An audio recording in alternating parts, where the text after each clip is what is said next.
4 ముచ్చట్లు చెప్పుకుంటూ బ్లౌజులకి హెమ్మింగ్ చేసామంటే చేసినట్టే ఉండదు కదా. ఒంటరిగా వేసామనుకోండి కళ్ళు మెడ లాగుతున్నట్టు ఉంటుంది. మా అల్లుడు మా కూతురు వచ్చారు.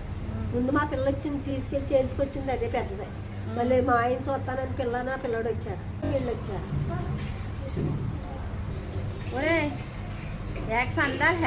రాత్రి ఇచ్చాను. ఏంటి ఎంతమంది?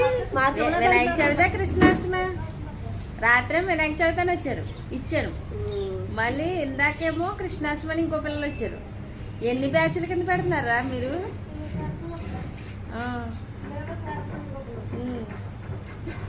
నువ్వు అక్కడే తిరుగుతున్నావండి,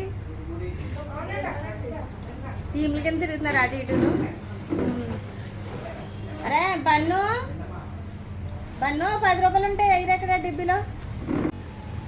మళ్ళీ ఇది అయ్యాక నాయ చదువుతాను వస్తాను, నిలబెడతాను.